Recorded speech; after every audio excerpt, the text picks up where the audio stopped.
Thank you very much, Dash, and welcome, ladies and gentlemen, to the final day of the group stage here at MSI 2018. There's still a lot on the line. I'm joined by Kobe and Vedius, and we're jumping straight into picks and bans. There's a lot on the line today, Kobe. There really is. I mean, Kingzone, there's so much to dive into. They look like much more of a beatable opponent for Fnatic than people would have predicted coming into this tournament. That's a line I did not expect. Also, quick update, it is Cuz starting over Peanut today. Vedius, as we look at the draft, what do you make of what to anticipate here? Well, looking at Cuz's regular season and performance yesterday, this man is yet to lose a game in 2018. He's played quite a wealth of champions in the form of Nidalee, Jax, but yesterday we saw him on the Zac. Engage seems to be the name of the game for Cuz. The question is, will he look to replicate that as Kingzone has their rematch versus Fnatic? And they actually gave a lot of insight into why they use Cuz and the differences between Cuz and Peanut in their interview yesterday. He said that BDD specifically will get to tell Cuz and work with Cuz about what he's doing in the early game, whereas if Peanut is in, then it's mostly Peanut telling BDD what he wants to do and having the team follow up. Look at me, I am in charge now, and the difference of what the players bring. Of course, you mentioned the Zac. Vedius, it was Zac being piloted by Peanut that didn't help them last time they played Fnatic, and that was how Fnatic was able, one of the ways they were able to twist the screws and pick up a win. Tristana, Ezreal, Sivir, the last bans, as well as a Trundle first pick. I think this is quite interesting because so far this year, Cuz is yet to show Graves on the competitive stage. Even though he hasn't had that many games, Fnatic seem to be challenging the fact that we don't mind if you want to play this champion because we feel that with Trundle right now, it would give us the best possible jungle matchup. And when we're looking at Kingzone and the strategies that have been successful for them, it has usually been when they play an offensive tempo, split pushing across the map, 1-3-1, trying to play off early game pressure into an entire map wave presence. And here we go, Camille already locked in. That could be a jungler for Cuz, high tempo ganking, but probably is going to go to Khan. Remember the last time that these two top laners met, Bwipo had Khan's number. He was playing the Ornn into the Vladimir, forcing him underneath the tower, forcing him back, and that is actually what enabled Fnatic to get a lot of their early game leads. And that's an insane statement to hear at this tournament where Khan coming in is supposed to be the #1 top laner in the entire world, especially in 1v1 matchups, especially in carry matchups, and Bwipo is a rookie here substituting in for Fnatic, but that's just the way that this tournament has gone. Well, where Bwipo lacks in experience, he definitely makes up for it in gusto, that is for sure. Talking about gusto, wind walls are plenty, there's most likely Caps as Yasuo. I saw Caps in the makeup room this morning, and I was like, hey, you gonna listen to Reddit and pick carries only, no more supports? How about all Yasuo all day? And he was like, well, if they leave it open, then I will. And he has lived up to his word. Interesting that they would lock it in so early, but we do know that Caps is not afraid to just blind pick this champion. I feel like that it might shift the priority from BDD into just going for heavy wave clear and roam because he does not want to sit in this mid lane, and that's why Galio is the immediate thought that came to mind. Yeah, there's been so much discussion since Yasuo has kind of exploded in this tournament of all mid laners across the world that aren't even playing right now about, what counter matchups you want to play into it. And Rise was kind of one of the big ones that rose up, but this is very clearly BDD playing for the team. This is not about, the 1v1 matchup with Yasuo. Well, when you've got a Kai'Sa and a Camille, I can understand why. Definitely great combinations there. The Jhin into Kai'Sa, that's a little bit surprising to me, but with Tristana, Ezreal, and Sivir off the table, Rekkles has to drop down his priorities. Again, even though Rekkles did not have a good performance in his Jhin game, Jhin has a lot of, early damage, can have a very good lane phase, and that's what people have been looking at when the Kai'Sa is picked, because Kai'Sa right now, scaling is insane on this champion, so most of the strategies revolve around trying to have a strong laning phase against her, which would also require, a range support or, an advantage support, at least in the 2 versus 2, to try and keep her down and keep her from building into the Rage Blade and into those multipliers. But I'm looking at this composition right now as a whole from Kingzone, and right now it's looking like team fighting. Yes, they do have split pushing and 1-3-1 options available, but as you highlighted already, Kobe, the scaling option of the Kai'Sa means that getting into these late game fights, Kingzone have a lot of options to start these fights, whereas Fnatic, they don't have a huge amount of options. Their composition is a little all over the place right now. Exactly, that's been the beauty of Kingzone. Even if you want to have a big fight and get 5 kills, they set it up by splitting across the map so they can get an advantage initiation, they can catch someone off guard. They have the long range initiation dream combo of Camille jumping in, Hextech ultimatum, you lock someone in, Galio ultimate comes down, they cannot escape the knockup. And so you get yourselves a numbers advantage before trying to kill the rest of the team. I mean, I love that. It leans into all the strengths that Kingzone can operate under. Now they've got a Thresh to complement that Kai'Sa. Definitely not the pick I was anticipating, but another exciting option for Kingzone. I'm just looking across the draft right now, and you can see so many supports have been banned away. Alistair, Tom, Rakan, Morg, Braum, all taken off the board, and that means that Thresh is a very easy pick.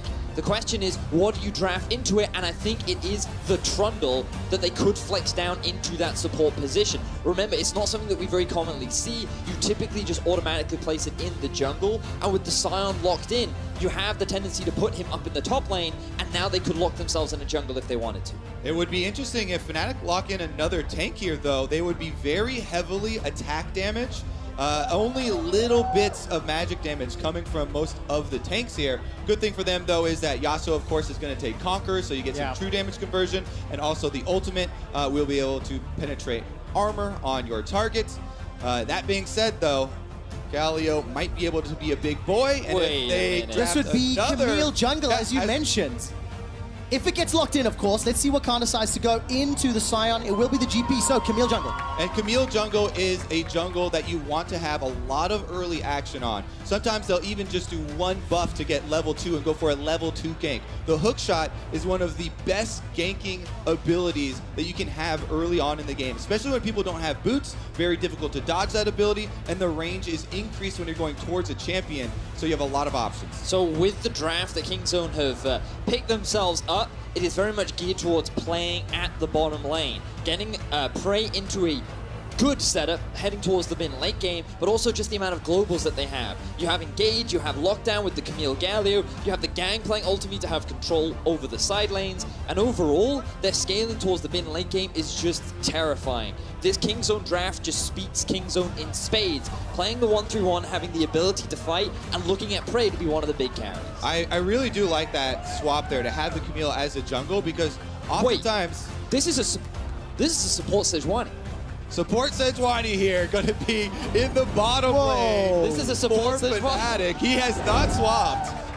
Okay, so how does this change the equation during the laning phase? Well, it does give a lot of possible setups for ganks down bottom, crowd control, because if you have a Trundle pillar coming from the gank, you know, Sejuani can stack up the passives and get her stuns down. But yeah, that is not the norm. Definitely not. Let's see whether or not this Glacial Prison will have any impact on any potential tower dives. Ladies and gentlemen, it is a Sejuani support. I'm going to lay the stakes out for this game as simply as I can. If Kingzone win, they lock a top 4 seed and guarantee themselves a showdown in Paris. For Fnatic, if they win, they at least guarantee a tiebreaker game at the end of the regularly scheduled group stage. Because of course Fnatic will be playing EVOS later today. We need to look at Team Liquid's impacts. But let's turn our attentions to this game, because I want to remind you guys that Fnatic beat Kingzone the last time they played. Of course, it was Peanut playing Zac in the jungle, it was Khan playing Vlad in the top lane, but Fnatic just played exceptionally well. Yeah, I was kind of impressed with the draft that Fnatic had picked themselves up, because last time, it all started with Prey getting caught out at level 1. He gave away first blood, he allowed Fnatic to get a very early lead, especially in the jungle, and then Broxah just controlled Peanut. He stole so many camps, he had full control over the enemy red buff, and he just denied Peanut getting involved in the game as much as possible. And Fnatic, off this early game goal lead, they never really let it go. And especially looking at the compositions in this time around, even though Cuz is in instead of Peanut like we had last time, especially with Camille, as we've been saying, the early game is so important. And even though we said the Galio, you know, probably not about the 1v1 there with caps on Yasuo, if you have a Camille, everything changes, because there is a lot of kill pressure onto a melee champion in the mid lane. If there are 2 forms of crowd control, you know, Galio can easily set up those hook shots to land. And I love the use that Camille has of the Trundle pillar itself. Whenever you try to use it up, you can then use it as a slingshot for your own stun. But I'm fascinated as to how this Sejuani is going to work into the Thresh. Honestly, Never really seen it. I've seen it in a few of my own solo queue games, but outside of that, you have a lot of engage tools and potential setup for the Jhin, but I'm curious as to how it's going to work into this thresh. Yeah, the other thing that's very big about Sejuani and kind of unique to the champion is the passive. All the extra armor that you're going to get for little bursty trades. So once the passive is up, you can see the blue shield above her head right now. You can try and go for a trade during that duration and then back off afterwards. Jhin is an AD carry that's very good at bursty trades. Because he doesn't get more attack speed, though, you always want to be able to use, an auto, a grenade, maybe a W, and then leave it at that, and not let the more attack speed-based AD carries have a long time to take advantage. Well, we haven't seen too many trading yet. Praying Gorilla shoved this wave in. They got the early level 2. Here's one of the early ganks that, Kobe, you were trying to set up during draft, but there is a Fnatic ward, so Bwipo will have some information. Yeah, Cuz gonna walk over here. Bwipo should be just fine. Assuming you respect Cuz, you can see he's playing very far away from the river, and Cuz should read that, okay, Bwipo has a bit of an idea.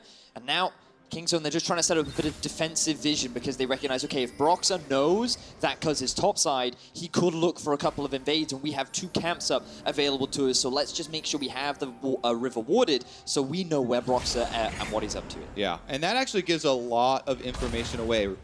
Caps should also know that Cuz would be coming from the top side. Well, a little damage going down. Pillar of Ice comes out. Cuz decides to engage.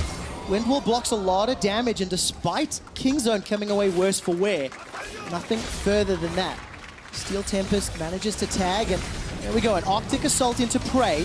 Looking for that permafrost. Death Sentence will find Hylissang on the Sejuani. Takes a gigantic chunk once that plasma is bursted down.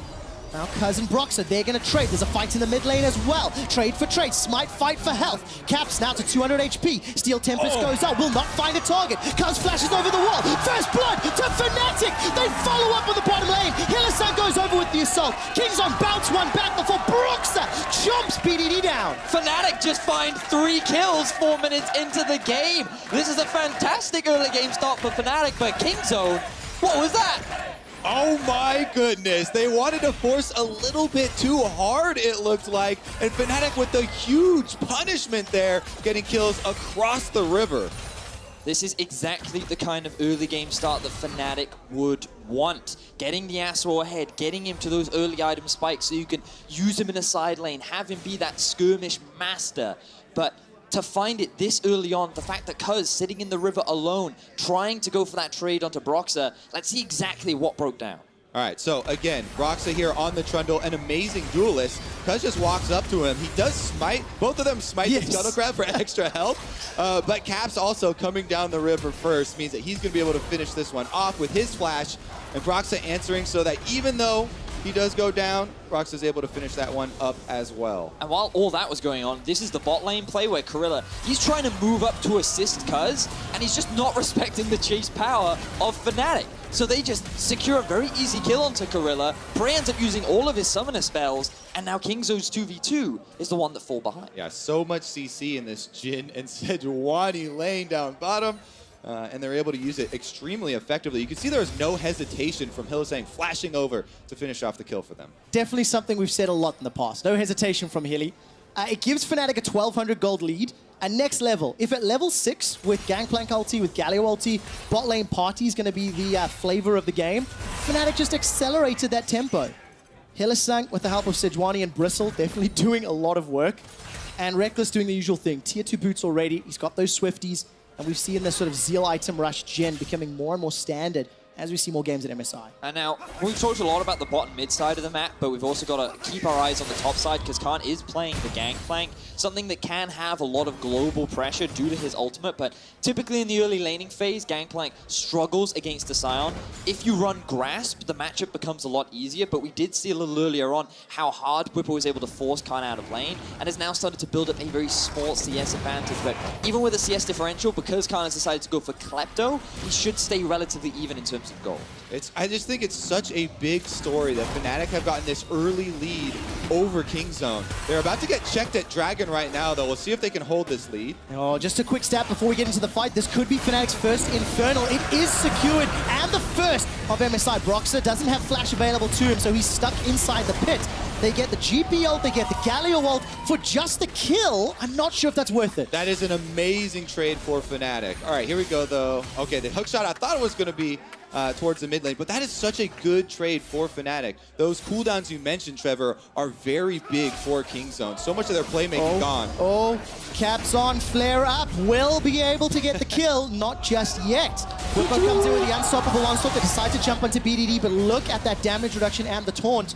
BDD's able to escape. Whippo not going to find the roam. And it's good of Whippo to try this roam because it's one of the things you have to try and do if you're the Sign in the top lane. Typically you have pressure over the gangplank. He has his ultimate to impact the rest of the map, so you've got to use yours by roaming down. BDD had no flash, but he was too close to his tower for Fnatic to secure a kill. So just a bit of pressure gained, and I'm quite interested in how this trade overall worked out because the Infernal will overall benefit Fnatic in the long run. Yeah, I think it's so good for Fnatic because if you look at what Kingzone are trying to do, Camille is not going to be able to out-farm or anything. A lot of her pressure comes from those ganks, comes from the ultimate combination. So Fnatic definitely have a lot more breathing room. The Galio ultimate level 1, quite a long cooldown, and that's not going to be available for Kingzone and trying to play any sort of surprise plays that they're going to try and pull off. Well, talking about surprise plays, Brox and Kuz are making their way down to this bottom lane. Pry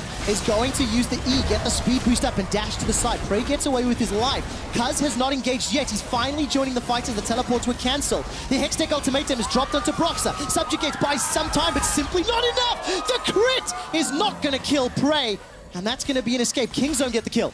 The teleport is canceled there from BDD, but because Kuz makes it down there, they're actually able to take the kill off of Fnatic, and a much-needed victory there for Kingzone. Yeah, the arrival of Kuz really did swing that fight, and initially I thought the setup was great for Fnatic because Kingzone's bot lane had used a lot of their summoners earlier on, but a lot of time has passed. Prey had his heal and the exhaust was back up. Even with no flashes, they were able to maneuver out of that situation and Prey a good use of his ultimate to create space. You can see what Fnatic were thinking though, and the idea I think was correct. Those cooldowns we talked about, the Gangplank ultimate and the Galio ultimate not available, that's your opening to try and make a play bottom. But they were unable to capitalize on it, and that is a huge victory there for Kingzone. See if that is enough for them to stabilize. It keeps the gold very close as we get to 10 minutes. CS numbers, even in the top lane, but look, Caps is plus 20 over BDD. As it stands, Reckless with that early kill and the pressure that Gorilla and Prey were under. Also, a small advantage until the wave is cleared. You can see the minions being pushed towards Reckless, so he'll climb ahead momentarily. Also just got told that it was in fact Caps that interrupted BDD's teleport, which is why he wasn't able to get down towards the bot side. Ultimately, it did still result in an advantage for Kingzone, but we got to keep track of the gold difference between the two top laners as well, because one of the big reasons why the gold is being kept so close is the gangplank. He's staying relatively even with Whippo in the 1 versus 1, but the Kleptomancy is resulting in a pretty significant gold advantage that is keeping Kingzone relatively close. All right, Pillar into Last Breath. That's what's going to happen. Pillar comes down, Last Breath lands. BDD flashes for his life and their support. Here comes Prey with that killer instinct. Caps has already used the ulti and Kuz was around. So anyway, just a trade of ultimates, but BDD's flash. Yeah, because they also rotated there, you lose out on some tempo, and you can see now they're having a hard time getting down to that bottom wave that's getting pushed into the turret. There's no teleport on BDD! He finished the recall! Prey is gonna flash to safety, manages to escape with his life. The Ignite is ticking down. Here comes a heroic entrance, and Gorilla escapes with his life. Caps gets one! For two!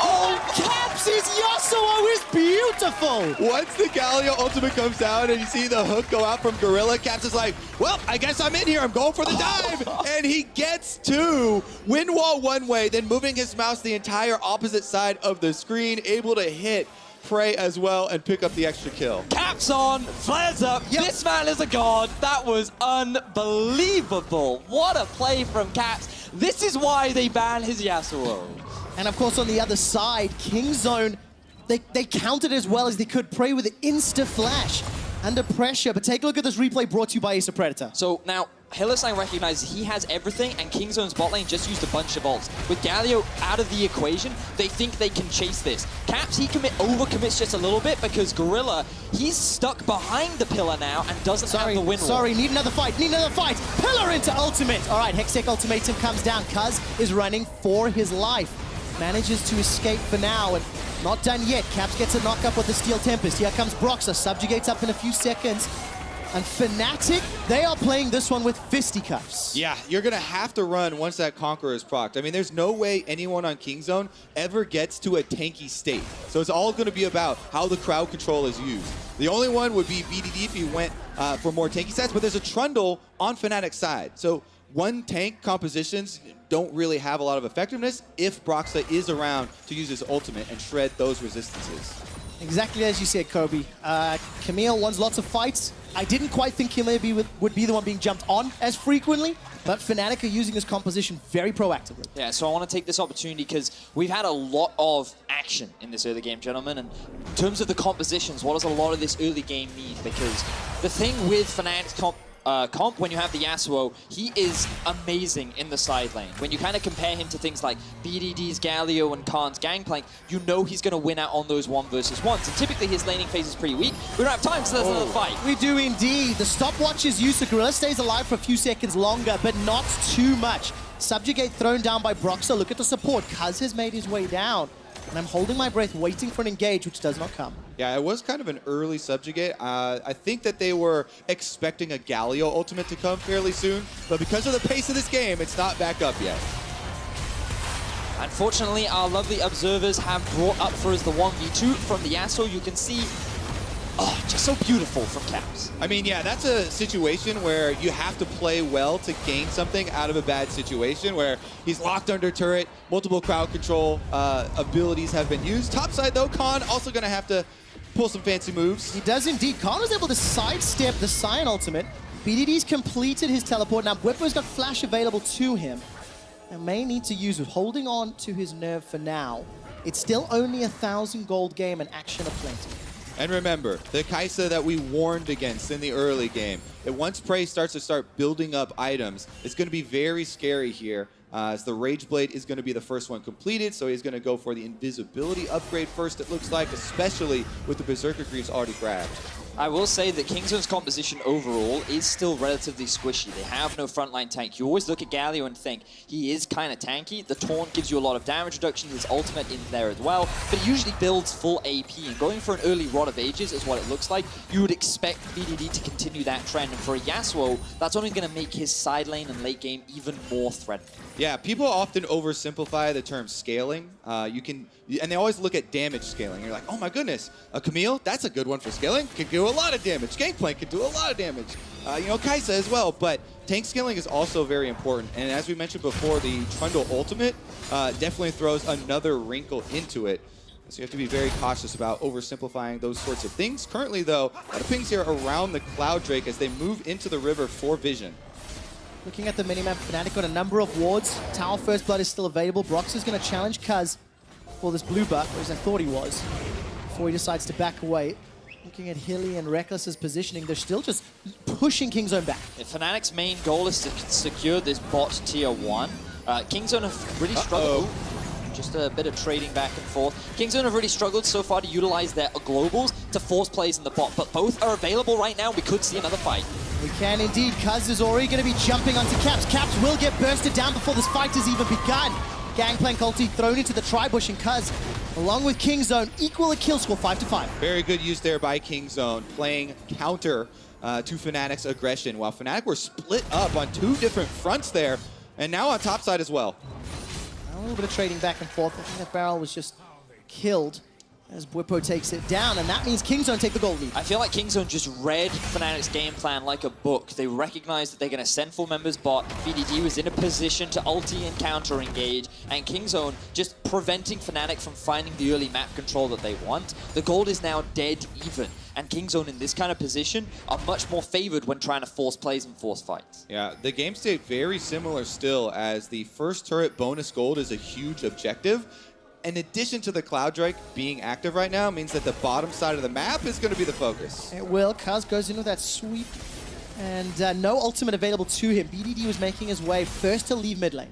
The other thing is that League of Legends definitely has different power swings here. As both ultimates were used, you mentioned the Gangplank and the Galio, now Fnatic could return to the same objective and not have to worry about those Kingzone ultimates that they just previously were punished by. Now, Fnatic, they can very easily set up for this tower because they know the ultis are down. They have full vision on where BDD is, and with Prey and Gorilla going back to base to finally pick up their Rage Blades, Fnatic secure themselves the first tower along with the early Cloud. Second Drake of the game. Fnatic take first tower in 5 out of the 9 games that they have played thus far. And while all of Fnatic are down in the bottom lane, Khan's just going to sneak away the Sentinel. He's going to be climbing ahead as far as the gold is concerned. With the Klepto and the Bank Plank, he's already 1,700 gold up over Bwipo.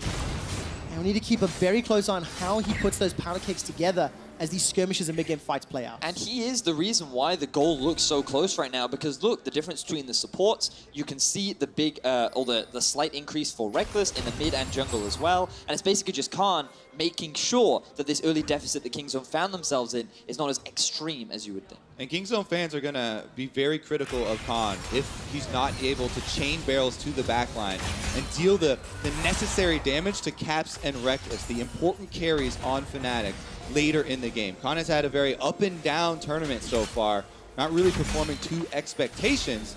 And since he is the one here on Gangplank really stacking up for the team, he's definitely going to have to perform this time around. And both teams really want this win as well, because Fnatic, they want to create a larger gap between them and Team Liquid. If they find this win here, then Team Liquid are forced to win both of their games to even have an opportunity for the tiebreaker, whereas Kingzone, they're looking to secure themselves that semi-final spot and potentially contest the first place seed. Most definitely. That's where they imagine themselves being, and kind of their rightful spot. Currently, starting up the Rift Herald here for Fnatic. They retain control of the neutral areas of the map. Looking for the challenge though. Big chunk of damage onto Prey. Needs to use that supercharge once again to escape.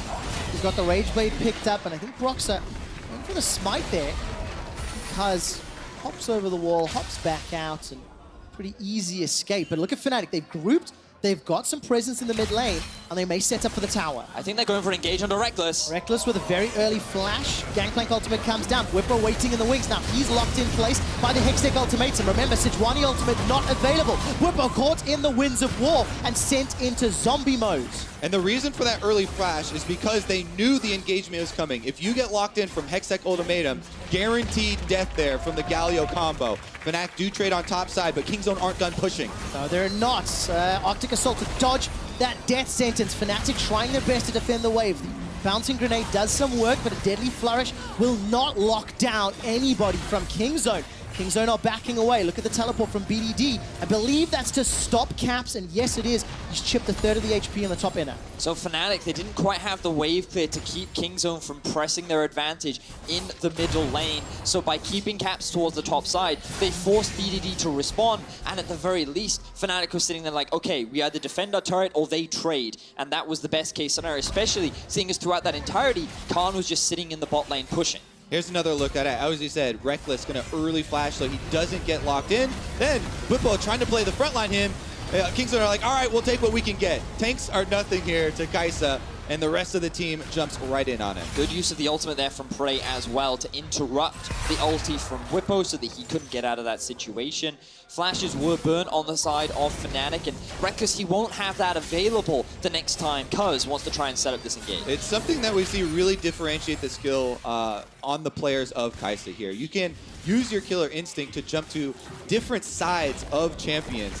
Uzi did yesterday, dodging skill shots with it, and Prey here as well. I'm going to take us back to something that Vedius was talking about a few moments ago in terms of the standings.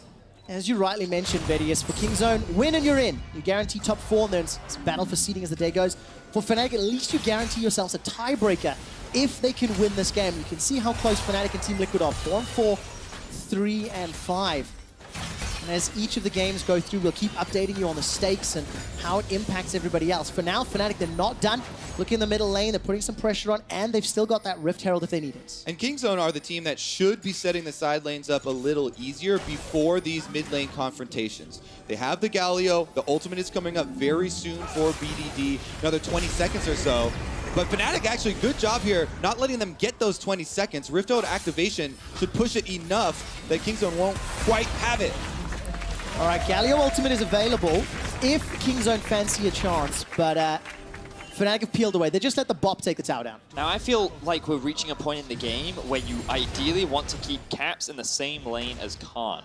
Because in terms of the 1v1, Bwipo shouldn't really be able to hold down the gangplank anymore. 2 items have been completed, 225 farm, level 14 gangplank is a terror for the Scion. Whereas Yasuo, with the Infinity Edge and the Phantom Dancer done, he should hold his own much better relative to Bwipo. And you can see Kingzone, how well they know how to play this style. The patience there, even because it's another 5 more seconds left on the cooldown, they don't overcommit to trying to defend that mid lane turret. They don't try and force it there. They know they have the time to try and push out and create a better opportunity for themselves. Does this kill the whole wave?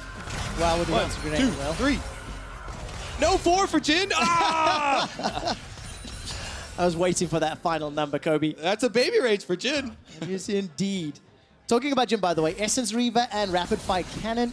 Prey has just completed the Hurricane to go with the Rage Blade. So 2 item spikes across the board, and Baron becomes the next thing you start thinking about over the next few minutes. Exactly that. Quick shot, because we're just looking at all the vision that has been set up around the top side of the map. Control wards largely littered the river from Fnatic, but Kingzone have been able to clear some of that out. Botlane, I believe, is slightly pushing in favor of Kingzone, and with teleport on Bwipo, they can just send him down to answer that. And with the Drake up, though, I wonder how hard Kingzone will look for a fight. All right, Flash not available on Reckless. He's already been chunked down and is killed. So much damage from Kingzone. They find a second and a third, and they might be peeling back for Baron. Huge team fight for Kingzone. They have the Baron in their eyes. Even though it's early into the game, they capitalize on the Flash that's Reckless, and now they're looking to take control. Again, the patience to look for a better setup, and they force the fight when Caps is in base. Now Baron is started. Broxah did it twice yesterday, and he might need to do it again. There's a Flash and a Smite available. Killer Instinct not yet used by Prey. 3,000 hit points on Baron. Hop over the wall. Broxah's the target. Caps trying to zone away. That's a dodge away from the side. Baron is still being triggered as Caps goes down. Broxah will get killed, and Kingzone turn back to Baron. Fnatic are not given the opportunity to steal away the Baron as Kingzone. They kill all 5 members. They have the Baron in their eyes, and this will be Kingzone taking full control of the first game of the day. And a Baron buff on this team is going to empower their split push so much. We'll see how much they can actually get out of it. There's a tremendous amount of standing gold in these turrets for them to try and mine. This could be a very big swing in power for the game. And it's just Kingzone utilizing their composition so effectively. Just recognize where Yasuo is on the map right now. He doesn't have the teleport to get involved. The long-range E from Cuz enables him to get on top of Reckless, who is alone in the middle lane. Yeah, even though Caps recalls on a ward and Kingzone have no way of knowing that he was in base, they see in the middle lane a good opportunity, and they're able to jump on it immediately. Now let's see what they can do afterwards, though, with their winnings. So Kingzone jumped to 4,000 gold up. They've got pushing lanes. They took that mid-outer turret as well while we were in the replay. And as far as Baron control goes, Kingzone remain the #1 team. They've secured 10, more than any other team, and only conceded 4.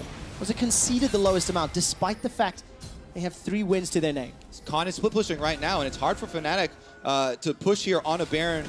So they're maybe going for a tower dive. That would probably be their only out. All right, Glacial Prison is available. Here comes the unstoppable onslaught. BDD body blocks it for now. A deadly flourish buys some time as Caps is trying to get damage on the back end, but he's forced to use that stopwatch.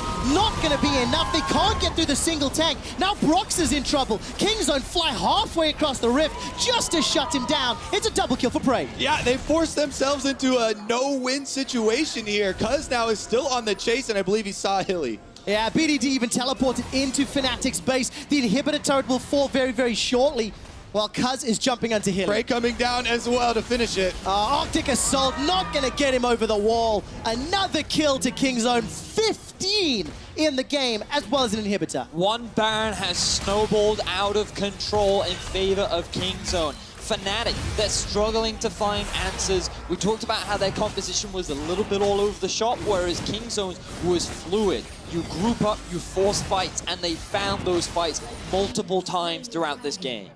Yeah, and Kingzone with their split push, preparing this, forcing Fnatic's hand. Because of the Baron empowered split on the top lane there from Khan, there was no other option for Fnatic. You have to try and force the fight, but that's right into Kingzone's hands. Such a good job by Kingzone. The game now looks insurmountable, and he has a replay of that tower dive. So, Kobe, you already highlighted it. Basically, Fnatic have to go for an all-in. Reckless is the damage from the long range, but it's Galio soaking up the brunt of it, while there's a tower on top of it. Even though the Gangplank takes a while to join the fray, his ulti is available, the tower acts as a fifth man, and the moment he TPs in, the fight is already won. This is what people so often complained about when playing against Korean teams, is they force you into these no-win situations. You're choosing between two very bad choices for yourself, and they're able to get a lot out of it. One inhibitor down on top side now. I mean, we saw Caps using that last breath onto BDD and not getting the damage dealers on the back line, and we're in the 30-minute mark. You've got two physical damage dealers that are 8,000, 9,000 gold down the opposite number, and while there is a kill now onto Cuz, this will alleviate some pressure. Fnatic need more. They need to do more. The death sentence bought some time. Prey uses the killer instinct to jump backwards as BDD joins the fray with the heroic entrance. In a 5-on-4, Fnatic still can't find the damage. Reckless needs a front line to get those shots off. BDD trying to jump onto Hylissang now. I'm waiting for that taunt. Will lock him down. Winds of War and an auto takes him out as Khan is trying to steal away Wolfcamp. Caps now going to be jumped on by at least one carry. Prey will just run him down shortly. Caps, I think, trying to stack up that Q.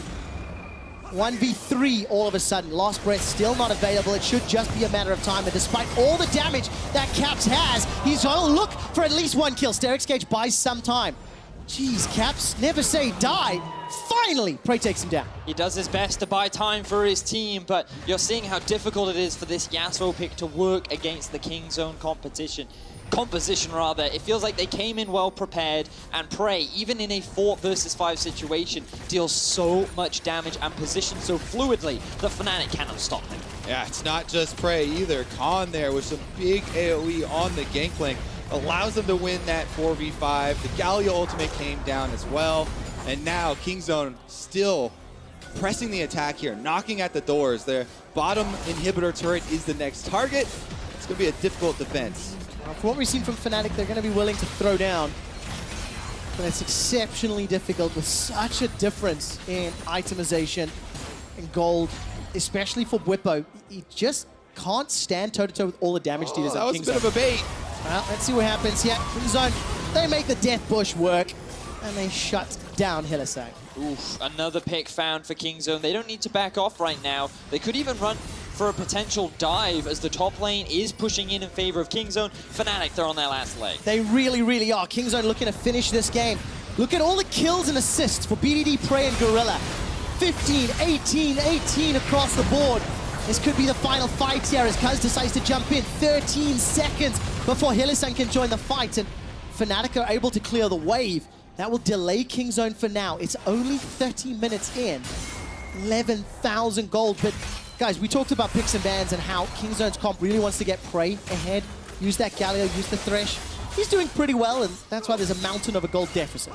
Yeah, that's one of the things about Gangplank as well. You know, the ultimate helps get your bottom side ahead. If Gangplank's not pressured in the 1v1, then he just farms up and he becomes an extremely strong carry as well. And Kingzone have been utilizing their guaranteed Camille Galio combination extremely well. Fnatic at a 10,000 gold deficit. In terms of options that they have available, they're rather limited. In terms of the 5v5, we've seen multiple times Fnatic have struggled to come out ahead. Even though Yasuo would be strong in the 1v1, with his Guardian Angel completed, I don't think that that's going to be enough, considering that their top inhib is down right now and Baron is spawning in about 20 seconds. So for Kingzone, they're likely just going to secure that objective and then look to start the siege once more. For any North American fans watching this game, they have gigantic grins on their faces. If Kingzone close this out, Fnatic will have the same number of losses as Team Liquid. That makes the Team Liquid games all the more interesting as we play out for the day. Kingzone, however, will clinch top 4.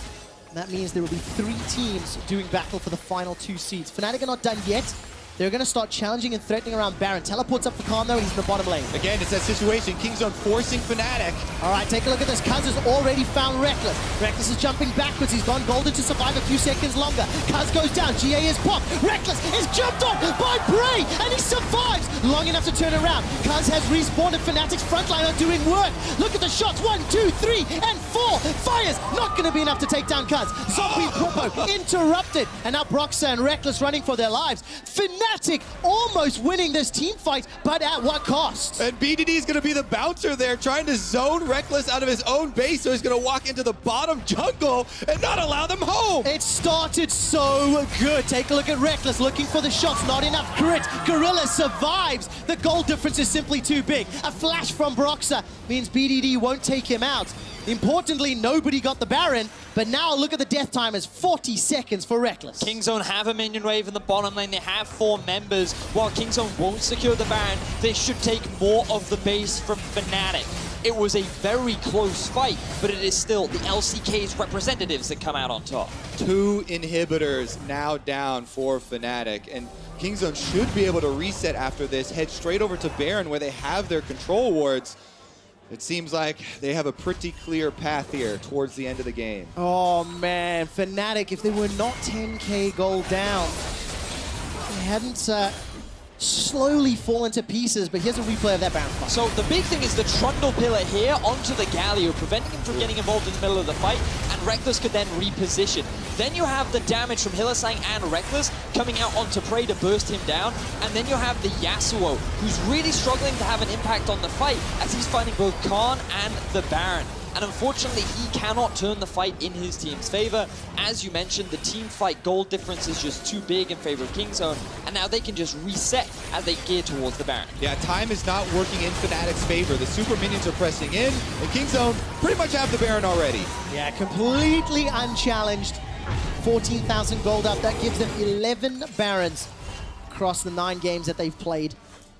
Conceded only 4. And for Fnatic, Supers in the bottom lane will be there for a few minutes longer. I think the top lane should respawn relatively soon, in fact, if there's any silver lining. But it just doesn't feel like a Jhin on the defensive against all of these divers and damage has enough bullets in that gun to take them out. It's also extremely difficult for Caps to be able to contest in these team fights. Like, you're being forced multiple times into a 5v5, and with Kingzone's comp, Yasuo just cannot consistently get the damage out. Oh, swing and a miss from Hylissang. That Glacial Prison did nothing. Kuz jumps onto Hilly. He's forced to retreat. Look at the Fnatic health bars. They are obliterated. Khan flashes in for the parlay, but it's not a parlay he's looking for. It's the death of Fnatic. Whippo's the last man standing as Kingzone are wrecking the base. Death Sentence will even connect, and Zombie Whippo watches Prey take him down. Nexus turrets are dropping, and Kingzone crush Fnatic to qualify for the semi-finals. Expertly played by Kingzone there in the late game after they got that engagement. And that's why we really highlighted that early start from Fnatic and how they would really need to run with the advantage that they had. Yeah, I mean, I love the draft from Kingzone. I think it made a lot of sense. I think it played very nicely into the strengths that Fnatic have demonstrated this tournament. The fact that Reckless was put on the Jhin made it even harder for him to properly execute. And while we saw one good team fight at the very end, Kingzone, they just found multiple fights and they won off a relatively clean game. So, Kingzone join Flash Wolves in the top 4. The battle for seeding gets very interesting. And this now puts so much pressure on Fnatic and Team Liquid. Two teams that are the closest to securing that 4th seed, the two teams that are the closest to being maybe bumped out of contention. Fnatic yesterday looking likely to take 3rd or 4th, and now today, maybe 4th or 5th. Yeah, Team Liquid fans are also very big EVOS fans because EVOS are playing against both Fnatic and RNG. And if they can take those games and get the opponents a little bit closer in the standings, that would really open the door. It really, really could. Gentlemen, thank you very much. We're going to head over to the State Farm Analyst Desk to wrap up game number 1.